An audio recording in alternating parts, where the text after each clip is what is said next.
Hi, everyone. Thanks for joining me as we begin Book 4 of the War of the Ages series, Champions of the King. I'm your narrator, Austin, and I'm excited to read this story with you. If you're just joining us for the first time, I recommend you go back and listen to Book 3, Victory of the Warrior King. That is the first of the New Testament books in the series, and it covers the life of Jesus up until his resurrection. Many of the characters that we'll be following in Book 4 are introduced in Book 3, so check that out at the link on the screen. Now, for those of you who already went through Book 3 with me, I have one little clarification for you. In Book 3, the wife of Pontius Pilate is named Claudia. But in Book 4, for some reason known only to the author, her name was changed to Portia. I'm not sure why she did that, but she did, so just be aware. So what's going to happen in this book? Well, I'm going to read you the back cover description. A crack of thunder in a cloudless sky. A brilliant flash. Saul the Slayer falls from his horse to the ground, his life changed forever. Jesus' worst enemy is about to become his best friend, and history will flow in a new channel. As Saul the Slayer becomes Paul the Apostle, you are there, watching him and his friends, Peter, Barnabas, Silas, Luke, John, turn the world upside down. Welcome to the Acts of the Apostles as you've never known them before. Flat Bible characters suddenly jump into rich 3D. Ancient stories come alive through the eyes of Bible Times children who are right there on the scene. Starting with a fishy encounter with Peter, you'll watch Jesus ascend into the sky, then see Ananias and Sapphira drop dead, all through the eyes of Elihu, the son of the man whose ear Peter cut off in the garden. And that's just the beginning. Antonia, Thaddeus, Sulimon, Dion, and all the rest will keep you smack dab in the center of the action during the exciting cradle years of the Christian church. Let's go. So yeah, let's definitely go. I hope you'll enjoy this first chapter and make sure you stay tuned at the end so you can find out how to buy these books and read them on your own if you wish. All right, God bless. My name is Mark, a recording angel. I've been observing this earth since the dawn of creation. The Most High has asked me to share my recordings with you. The following are my records of the church's early years and earliest believers, not just adults, but children too. Collected in this book, Champions of the King, the story of the apostles. If today's recording contains situations which might be uncomfortable for younger listeners, I will mark the video with the words parental guidance recommended. Antonia, Jerusalem, Antonia Fortress. Antonia let out a loud sigh and turned away from the window. "What is it?" Portia, the stately wife of Pilate, governor of Judea, asked her. "I'm sorry," the girl said with a start. "I didn't realize anybody was in here with me." The woman smiled. "I know." "I don't mean to sound ungrateful," Antonia said. "You have been so good to me here. I know my father couldn't leave me in Capernaum by myself, and he certainly couldn't keep me down in the barracks with the soldiers." "You've been a pleasure to have here," Portia interrupted. "Pilate and I never had any children, and I have really enjoyed your company." "And I yours, but I've been here a really long time." "You're homesick, aren't you?" Portia questioned. The girl sighed again. "I am. When Father and I came here, I thought we were just staying for the Passover." "Yes, my husband wanted extra reinforcements in case of rioting during the Passover celebration. Remember, there was a lot of political unrest." Antonia shuddered. She still had nightmares about the crucifixion. While the daughter of a soldier sometimes encountered crucifixions, this one had been different. It had been the crucifixion of Yeshua of Nazareth, the one who had healed Petronius, her beloved elderly servant who had cared for her all her life. This was Yeshua, who had restored Deborah after she had died. The girl had been Antonia's playmate. Suddenly she smiled to herself, as she thought of how she certainly could never have Deborah visit her here in the heavily guarded Antonia fortress that housed Pilate's palatial dwelling. But then the Jewish girl would never come inside the home of a Gentile anyway, and all of their friendship and adventures had to take place outside in the market, in the courtyards, and by the community well. A thought made her chuckle to herself. She was the daughter of a Roman centurion, and someone whom everyone would consider really stooping way below her social class to be friends with a young Hebrew girl in an occupied territory. And yet the Hebrew girl refused to enter Antonia's home. How could they ever have been friends in the first place? Antonia shook her head. Who cares? She thought. I just wish I could go home and see her again. Has Pilate mentioned anything about letting father go home? She asked, turning back to Portia. Do you know when we might go back? It's been months. It has been months, the woman agreed. She put her arm around the homesick girl. Pilate has a great deal of respect for your father. Your father is unusual in that he is well respected by not only his own men, but also many of the Jews. Antonia understood how unusual that was. The people of Palestine hated Romans in general, at least according to Deborah. Yet her father had been extremely kind to them and treated them with respect, which was unusual for anyone in an occupying army. Because of your father's relationships and his skills with these unruly Judeans, Portia continued, he's been very valuable to my husband here in Jerusalem. It seems that the political unrest of the Passover is not over yet. Pilate would like him to remain here in Jerusalem. In fact, my husband is considering posting him permanently at the Antonia fortress. Here? The girl exclaimed in horror. Here? The woman nodded. It's still under discussion, but it would appear to be a very wise move on Pilate's part. But what would I do? What about me? Antonia, Portia said gently, have you ever thought about your future and what you might like to do with your life? She stared at the older woman. You mean like getting married and having a family? Yes, like that. No, I hadn't thought about it. I always figured, Father always said, someday we would go back to Rome, and I guess I thought I would marry someone there someday. Well, Portia continued, it may be that if my husband reassigns your father to the Antonia fortress here, it would be a good time for a marriage for you.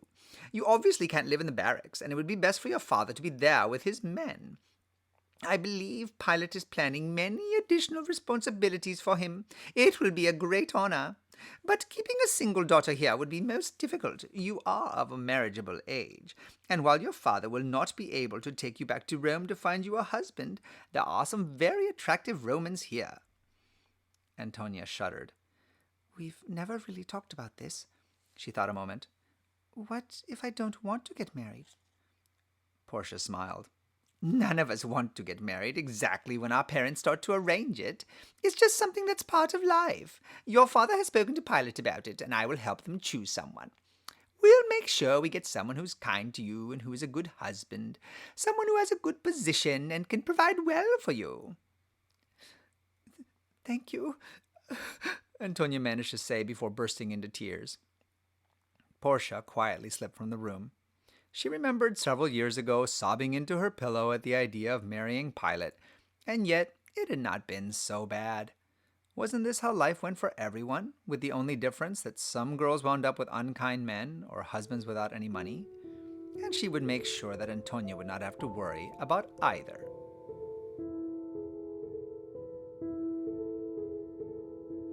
The following morning, Antonia joined Portia for breakfast.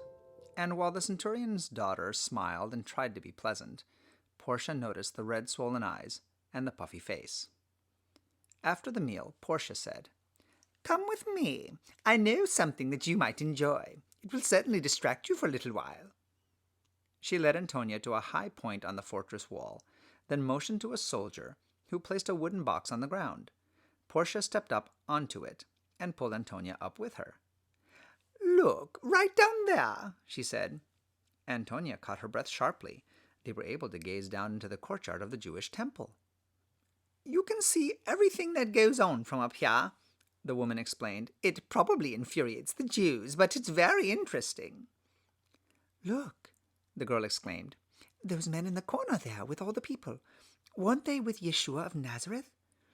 Yes, they were. That group calls itself the Believers. They are the followers of Yeshua. Every day more join them. Are they safe there in the temple in front of the priests? Portia laughed. No, not particularly.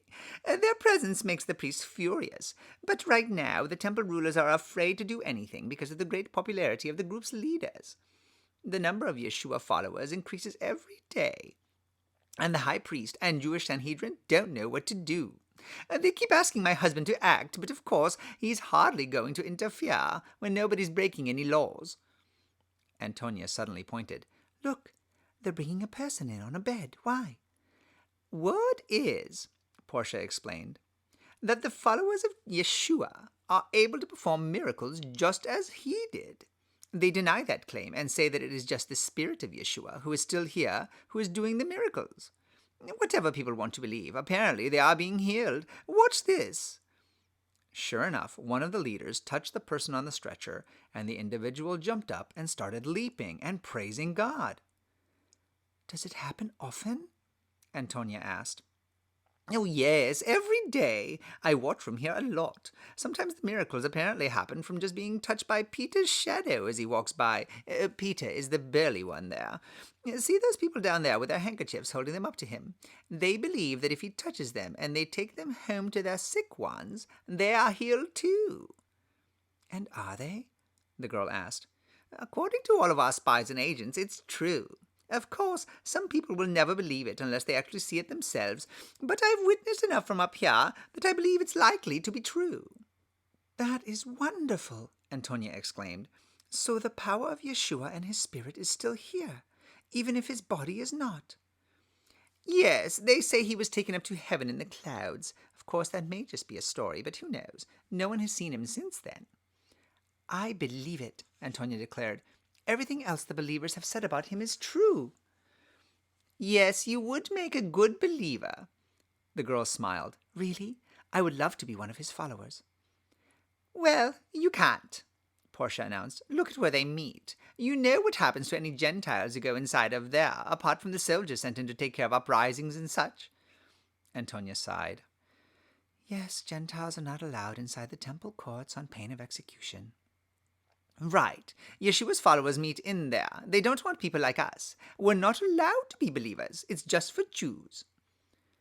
But Yeshua healed my servant Petronius, the girl frowned, and he's not a Jew.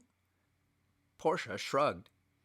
Yeshua may have had different ideas, but his followers are pretty restricted just to Jews. So you might as well get married and make a good life for yourself. As fascinating as this is, it's not something we're allowed to be a part of. I suppose you're right, Antonia said sadly. Do you know who my father has in mind? I do, Portia replied, her eyes twinkling. Would you like to hear about him? Oh, come on, let's go back inside. They walked back into the cool interior of the fortress. The two women stretched out on the couches in Portia's elegant chamber. So, tell me about my future husband, Antonia said, trying to sound cheerful. Well, his name is Cornelius, and he's a Roman from Italy like your father. A centurion, he's highly respected and head of an elite group. All of his soldiers are also Romans from Italy. They're known as the Italian Band. Is he here in Jerusalem? No, he's stationed in Caesarea. You know, it is the military headquarters for this area. Cornelius had wanted a woman from Italy also, and had figured he would just have to wait to marry until he was stationed there again. However, he will be delighted to have you. For a moment, Antonia wondered how pleased Cornelius actually would be about the situation.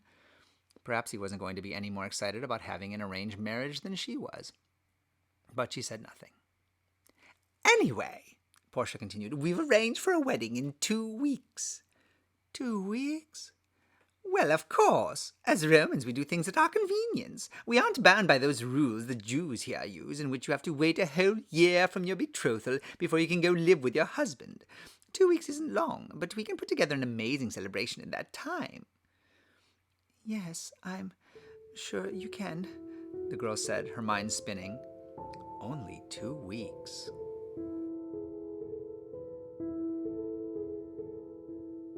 Antonia found it distracting to spend more and more time standing on her box by the wall, watching the Yeshua believers in the temple courtyard. Sometimes she felt she could almost hear what was going on. Other times she had to imagine from the way people acted. I hovered gently near her, watching her soaking up every bit of believer culture that she could from the top of the wall. The walls in the courtyard were thick with guardians, and while very little seemed to be going on to the human eye, the battle was raging amongst the rest of us. "Oh no," Antonia gasped. She watched as temple guards charged into the believers, pushing them out of the way, grabbing Peter and John, and dragging them toward the gate closest to the fortress. "What are they doing?" she asked a soldier on the wall near her. "Apparently they are arresting those two." "But why?" "Who knows? They are Jews, touchy at best. I imagine that the priests and those who think they have authority feel threatened by these men."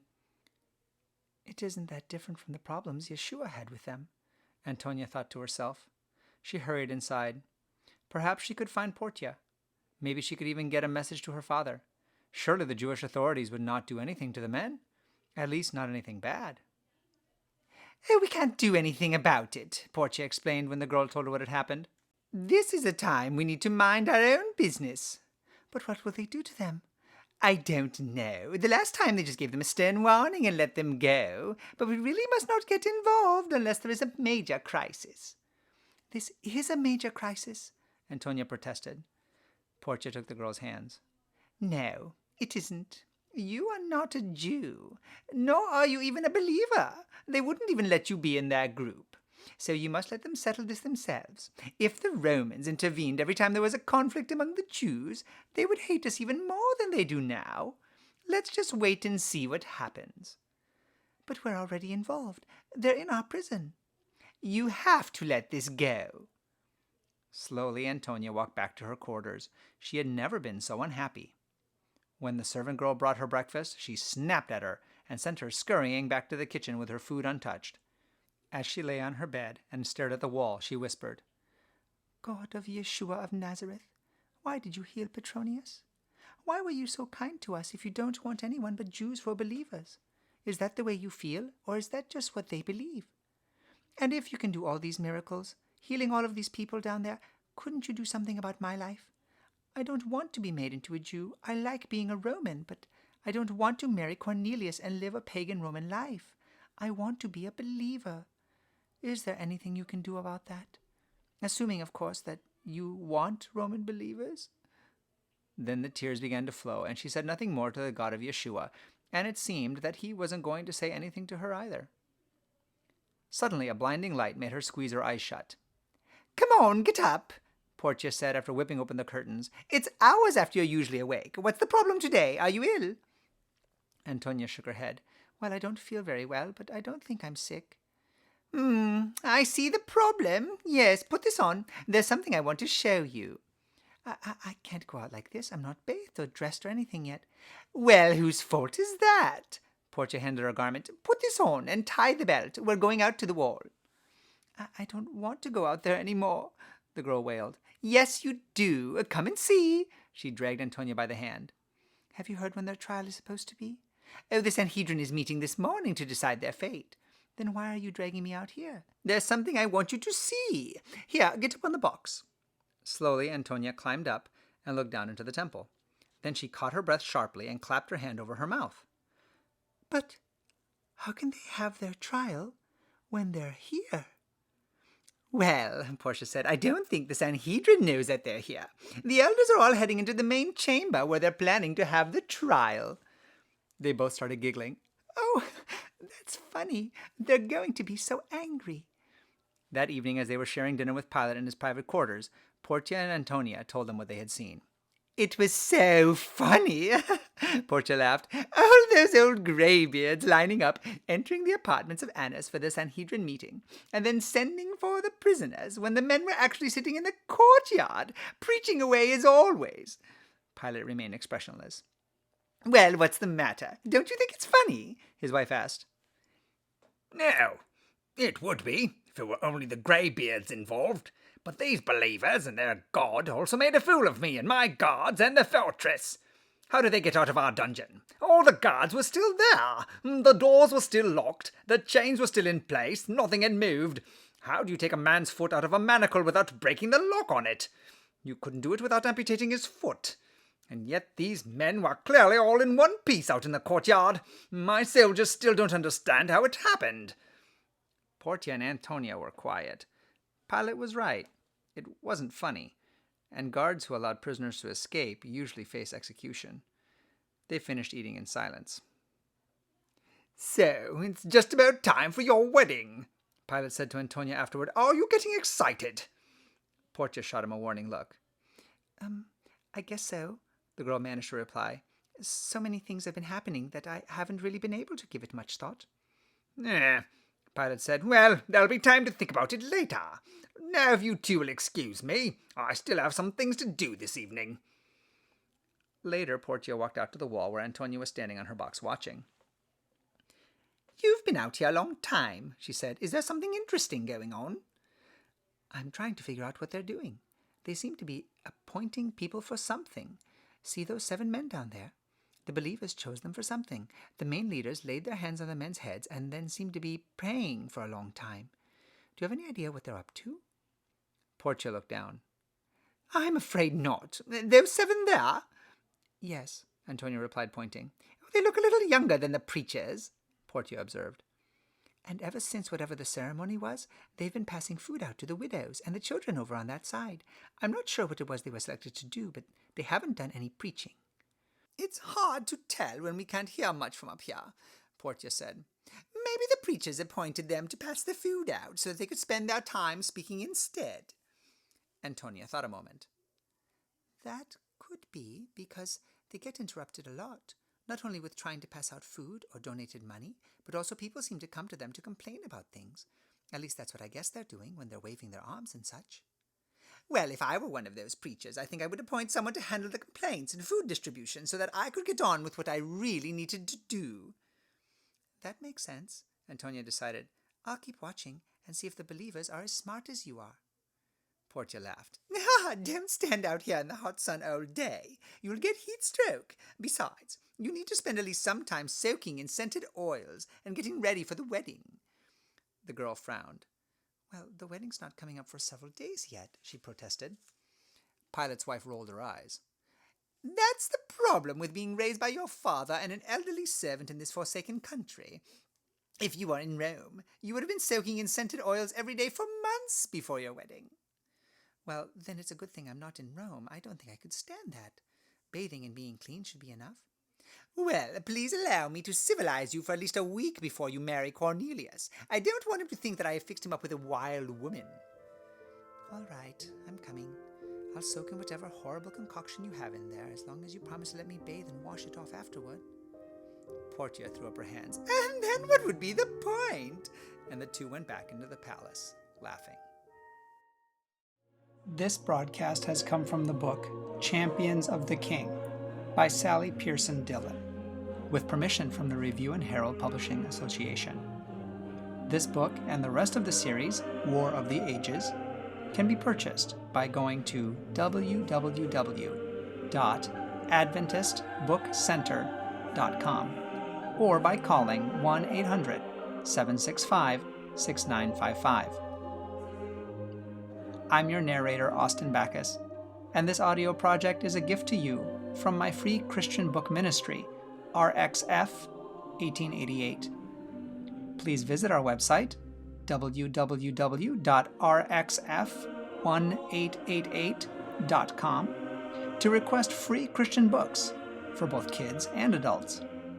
And join us here again for more stories from Mark the Recording Angel.